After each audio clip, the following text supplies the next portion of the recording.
वालेकुम, मेरा नाम शाविज़ ख़ान और वेलकम हो गया आपके अपने चैनल क्रिप्टो वर्डिक्ट में। तो जैसा कि मैंने कल की वीडियो में आप सबको वार्न किया था कि एक दिन पहले के एफओएमसी मीटिंग के बारे में, तो यहाँ पे डिस्कस कर लेते हैं फटाफट से कि एफओएमसी मीटिंग की इंटरेस्ट रेट हाइक होने के बाद क्या हुआ है। तो सबसे पहले तो ये बताता हूँ मैं आप लोगों को कि इंटरेस्ट रेट कितना हाइक हुआ है। टेक्स्ट को थोड़ा सा बड़ा कर देते हैं। कल रात को 11 बजे जब क्या नाम है एफओएमसी की मीटिंग ख़त्म हुई है, तो जो इंटरेस्ट रेट हाइक हुआ है वो है 0.75% यूएस के अंदर इन्फ्लेशन को हेज करने के लिए, जिसके नतीजे में कल की कैंडल में हमें इतनी ज़्यादा वॉलेटिलिटी देखने को मिली है जिसकी कोई हद नहीं। मैं आपको दिखाता हूँ यहाँ पर, एक सेकेंड। 4 आवर चार्ट, ये देखो, ये है कल रात की कैंडल, ठीक है, कल रात की, और फिर कल सुबह 5 बजे की, आज सुबह 5 बजे की, ये पूरी दोनों कैंडलें, इसमें आप वॉलेटिलिटी देख सकते हो कि किस लेवल पे थी। जब मैं बैठा हुआ चेक कर रहा था, रोमिंग अराउंड कर रहा था कि क्या मतलब इम्पैक्ट आएगा इसको लेकर, तो इस समवेयर अराउंड हेयर बिटकॉइन यहाँ पर था, समवेयर अराउंड 18 कुछ ना, 18,900 एंड कुछ। सडनली न्यूज़ आई है और बिटकॉइन एक दो सेकंड में यहाँ पे सीधा 19,900, उसके बाद सीधा डंप, फिर उसके बाद पंप, फिर डंप। मैं मतलब हैरान था, मैंने बोला कि कितनी ज़्यादा मैनिपुलेशन हो रही है, कितने मिलियंस ऑफ डॉलर लिक्विडेशन हुई है कल रात को। उसके बाद फिर आहिस्ता आहिस्ता जब ये यहाँ पे आके कैंडल क्लोज हुई, तो फिर यहाँ से एक मैंने रात को मैं बता के सोया था कि दोबारा अपने टेलीग्राम ग्रुप में कि दोबारा यहाँ पे एक रात को बिटकॉइन रेक्ट हो सकता है जैसी सारे अमेरिकन स्टॉक्स की क्लोजिंग होगी रात को। तो सेम वही हुआ, जैसी ये यहाँ पे मैनिपुलेशन स्कैम ख़त्म हुआ, सीधा यहाँ से एक डंप देखने को हमें मिल गया। उसके बाद फिर यहाँ से एक मामूली पंप देखने को मिला हमें, नॉर्मल पंप, जो कि यहाँ से डिमांड बन रही थी इसकी प्रीवियस डिमांड। तो यहाँ से अब देखो, पहले भी अगर आप यहाँ से देखो तो प्रीवियस पंप हमें यहाँ से देखने को प्रीवियसली मिल चुका है, जो कि एक बार और यहीं से देखने को मिला है। तो अब मैं फ़र्दर एक्सपेक्ट क्या कर रहा हूँ इससे, अब आगे की बात कर लेते हैं। कल रात की तो बात गई, ठीक है। अगर हम यहाँ पर देखें तो जिस तरह मैं आपको बताता हुआ आ रहा हूँ माजी से पास से, कि यहाँ से ये एक ट्रेंड लाइन थी, ये ट्रेंड लाइन ब्रोक हो गई। तो ये ट्रेंड लाइन जब से ब्रोक हुई है, उसके बाद अगर आप यहाँ पर देखो कि एक फेक डेविएशन किसे कहते हैं मैं आपको बताता हूँ। डेविएशन कैसे हैं, जो मतलब एक फेक पंप दिखाने के लिए दिखाया जाता है, जिसमें काफ़ी ज़्यादा ट्रेडर्स को लिक्विडेट किया जाता है, मतलब सारे पैसे ख़त्म, मतलब स्कैम कर लिया जाता है, एक तरीके से वेल्स का स्कैम कहलाता है ये। डेविएशन होती है ना, फेक दिखाने के लिए, यार यहाँ से ये ब्रेकआउट हुआ है, ट्रेडर्स यहाँ पे लॉन्ग करते हैं कि अब यहाँ पे ये टारगेट होगा, वो टारगेट होगा, लेकिन क्या, स्कैम, डेविएशन, ठीक है, ये कहलाती है डेविएशन। तो अब फर्दर टारगेट क्या हो सकता है, जो मैं आपको बताता आ रहा था यहाँ से, कि एक ये यहाँ पे हमें ट्रेंड लाइन थी, फिर ये ट्रेंड लाइन ब्रेक हो गई, लोअर लो लोअर हाई, लोअर लो लोअर हाई, उसके बाद जब ये फेक डेविएशन आई, आज फाइनली कल की जो एफओएमसी की मीटिंग थी उसकी मैनिपुलेशन के बाद हमें यहाँ पर एक क्लीन ब्रेक ऑफ स्ट्रक्चर देखने को मिल चुका है डाउनवर्ड्स की तरफ, ठीक है। अगर आप यहाँ पे देखो तो कल की कैंडल नीचे क्लोज हो चुकी है 18,700 से, जो कि मैं आपको पिछली वीडियोस में भी बताता आ रहा हूँ कि ये लेवल अगर नीचे आया तो हम फर्दर डाउन 17,500 600 के आसपास जा सकते हैं, ठीक है। तो अब मैं आपको पॉसिबिलिटीज़ बता देता हूँ और एक आपको मैं छोटा सा ट्रेड प्लान भी बता देता हूँ कि अब आगे हमें किस तरह ट्रेड करना है या हम क्या पॉसिबिलिटीज़ हो सकती हैं। अब मैं क्या एक्सपेक्ट कर रहा हूँ, अगर आप यहाँ पर देखो इन दोनों जगहों पर, तो ये एक, ये दूसरा, ये ऑर्डर ब्लॉक्स हैं, ठीक है, फेल्ड ऑर्डर ब्लॉक्स। और फेल्ड ऑर्डर ब्लॉक जो मुझे मेरे मेंटोर ने बताया था और जो मैंने एक्सपीरियंस किया पास्ट 2 ईयर्स से क्रिप्टो ट्रेडिंग के अंदर, वो ये कि जो फेल्ड ऑर्डर ब्लॉक होता है ना, मतलब देखो, ऑर्डर ब्लॉक कहते हैं जैसे यहाँ से ये पंप हो रहा था लेकिन सडन डंप, क्यों, ऑर्डर ब्लॉक फेल्ड। जो यहाँ पे एक पंप करने वाला ऑर्डर ब्लॉक था वो फेल हो गया और सडन बेयर्स मार्केट जीत गए, मार्केट नीचे ले गए, ठीक है। तो जो एक फेल्ड ऑर्डर ब्लॉक होता है ना, वो एक बहुत हार्ड ब्रेकर होता है, मतलब उसको तोड़ना काफ़ी मुश्किल हो जाता है, ठीक है।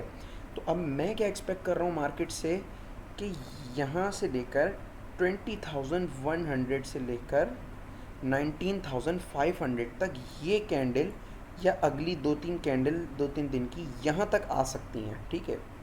यहाँ तक आने की मैं एक्सपेक्ट कर रहा हूँ इनको। उसके बाद मैं क्या एक्सपेक्ट कर रहा हूँ कि ये तो हमारा ब्रेक ऑफ स्ट्रक्चर हो ही चुका है।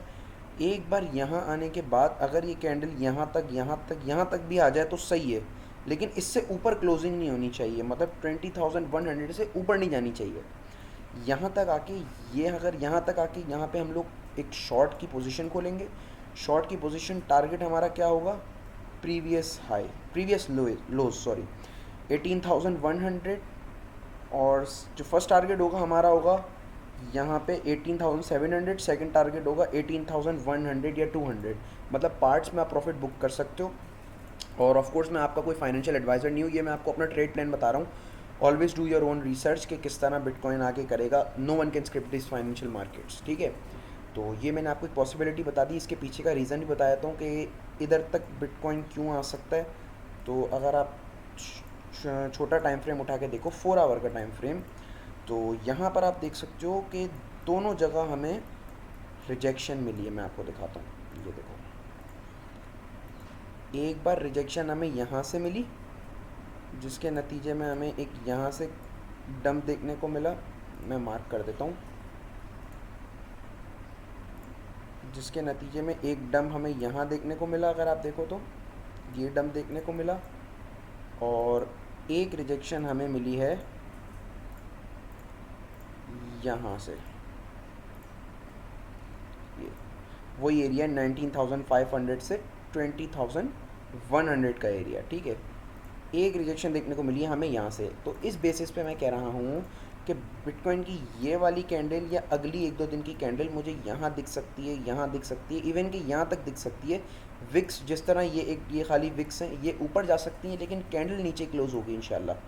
अगर कैंडल नीचे नहीं क्लोज़ होती तो दोबारा ऑब्ज़र्व करना पड़ेगा बिटकॉइन को कि यहाँ से ट्रेंड दोबारा चेंज हो गया। उसकी नई वीडियो फिर बना दूंगा मैं। लेकिन मैं बिटकॉइन को अभी 1-2 दिन में यहाँ तक आता हुआ देख रहा हूँ, यहाँ तक आता हुआ देख रहा हूँ, लेकिन उसके बाद एक सडन डंप देख रहा हूँ मैं। एक और प्रेडिक्शन जो मैंने पिछली वीडियो में की थी कि आज नहीं तो कल या आने वाले वक्तों में मैं ये वाली दोनों प्रीवियस कैंडल्स जो कि जून की थी, 18-19 जून की, आप मेरी पिछली वीडियो उठा के देख सकते हो, ये वाली वीडियो जिसमें मैंने बिटकॉइन एनालिसिस किया था एक दिन पहले एफओएमसी मीटिंग से पहले। आप देख सकते हो यहाँ पे मैंने बोला था कि ये दोनों जो विक्स है ना, ये दोनों, इनके नीचे काफ़ी ज़्यादा स्टॉप लॉसेस पड़े हुए हैं, और ये वाली आगे 1-2-4 दिन की कैंडल ये स्टॉप लॉस खा जाएगी। ये कैंडल्स बनने से पहले मैंने बताया था, ठीक है।